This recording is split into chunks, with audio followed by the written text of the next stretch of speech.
안녕하세요. 유리마나입니다. 관포지교라는 고사성어를 아시나요? 관중과 포수가의 사귐이라는 뜻으로 사기에 나오는 고사에서 유래한 사자성어인데요. 긴 이야기를 짧게 요약하자면 반복되는 실패에도 불구하고 관중에 대한 포수가의 굳건한 신뢰가 훗날 빛을 발하게 되는 이 참된 우정에 대한 이야기를 담고 있습니다. 갑자기 왜 뜬금없이 사자성어 이야기로 시작하냐고요? 이 루시드와 사우디의 관계를 보고 있으면 꼭 관중과 포수가가 떠올라서 얘기를 시작했는데요. 이 경우에는 루시드가 관중, 또 사우디가 포수가라고 할 수 있을 것 같습니다. 3월 25일 루시드가 사우디 국부펀드인 IR 서드 인베스트먼트로부터 10억 달러의 투자를 추가로 유치했다는 소식을 전했습니다. 지난해 2분기 18억 달러를 투자한 것에 이어서 또 한 번 사우디의 큰손이 지갑을 열었는데요. 계속되는 루시드의 위기에도 사우디의 신뢰가 정말 굳건한 듯 보이고 있습니다.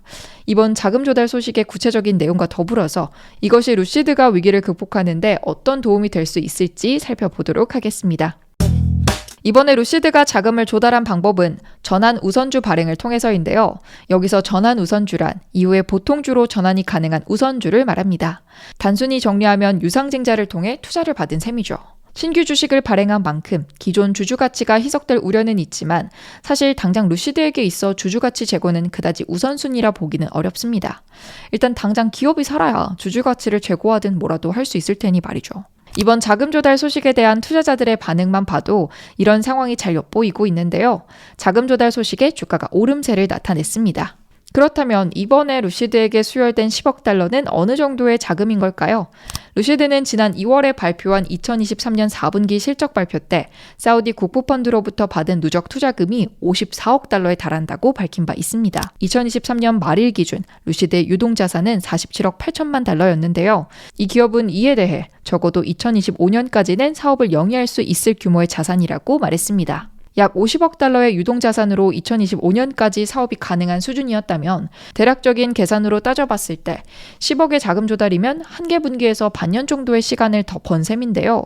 매 분기가 고난인 루시드의 입장에선 정말 가뭄의 단비 같은 자금일 것 같습니다. 그렇다면 얼추 루시드에게 2년에서 2년 반 정도의 시간이 남아있다고 생각하고 과연 이게 이 기업에게 충분한 시간일지를 한번 따져보도록 하겠습니다. 현재 루시드는 올해 말까지 신형 SUV 모델인 그래비티를 출시할 계획입니다. 조금 더 콤팩트한 사이즈의 차량도 계획하고 있지만 이는 2026년 말이나 되어야 나올 것으로 전망이 되고요. 즉 2년에서 2년 반이라는 시간 동안 생산하는 차량 라인업 자체는 에어와 그래비티 두 종으로 제한된다는 뜻입니다. 모델의 다양성이 떨어진다는 점이 다소 아쉽기는 하지만 이 지점은 어차피 단기간에 해결되는 문제는 아니니 그러려니 싶기도 합니다. 더 중요한 지점은요, 이 생산량을 얼마나 늘릴 수 있을 것인가 이 부분인데요. 결국 생산량을 늘리지 못하면 매출도 늘릴 수 없고 규모의 경제를 이룩할 수도 없으니까요. 지난 실적 발표 때 루시드는 2024년 생산량 가이던스를 9,000대로 제시했습니다. 이는 2023년 생산량인 8,428대와 비교해서 겨우 500대 남짓 늘어난 수치인데요. 사실 이 기업이 매년 연초에 제시한 생산 가이던스를 맞추지 못해왔음을 생각하면 이 수치 자체에 대한 신뢰도도 다소 떨어지고 있다는 게 사실이고요.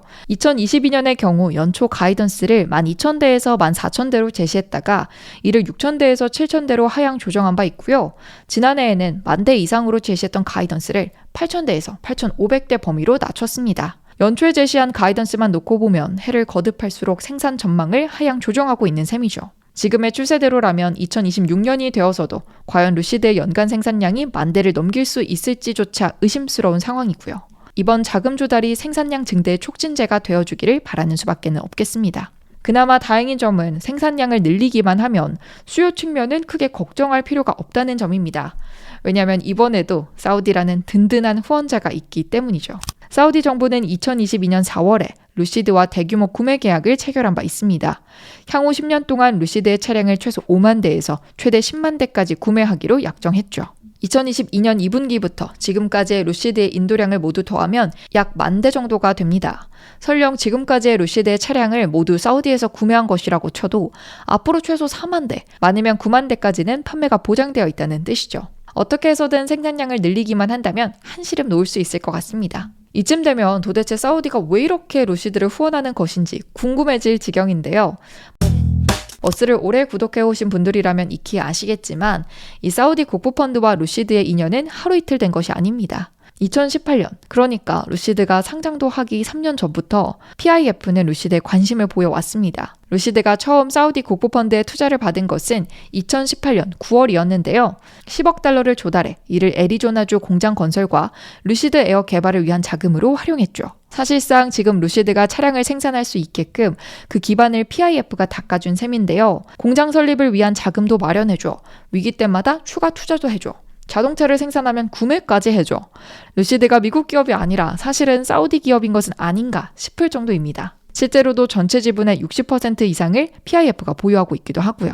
루시드 입장에서야 PIF가 너무나도 고마운 키다리 아저씨 같은 투자자겠지만 사실 PIF의 입장에서는 이 루시드에 대한 투자는 빙산의 일각에 불과합니다. PIF가 운용하는 자금이 9,250억 달러에 달하거든요.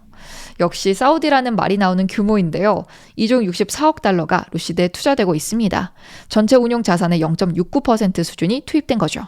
PIF는 사우디아라비아의 비전 2030 하에서 다양한 산업에 투자하고 있습니다. 비전 2030은 석유에 대한 의존도를 낮추려는 사우디의 경제 다각화 전략인데요.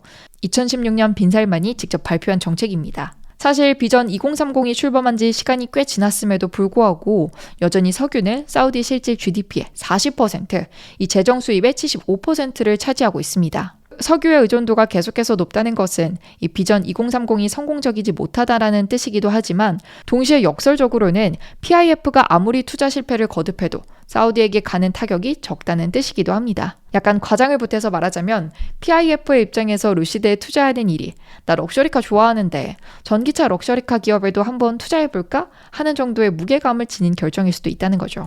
사우디가 루시드에 계속된 투자를 이어나가는 진짜 이유가 무엇이든지 간에 루시드 입장에서는 이 지금의 상황이 천만다행인 것은 사실입니다. 그리고 이렇게 지속적이면서도 큰 규모의 투자를 거듭하는 든든한 후원자가 있을 때 어떻게 해서든 사업을 정상 궤도에 올려놓아야 하겠죠. 사우디의 자비가 언제까지고 이어지리라 이런 보장도 없으니까요. 이번에 확보한 자금이 어떻게 쓰일지 앞으로 루시드의 행보를 지켜봐야겠습니다. 머니네버슬립 뉴스레터와 네이버 프리미엄 콘텐츠 지금 바로 구독해보세요.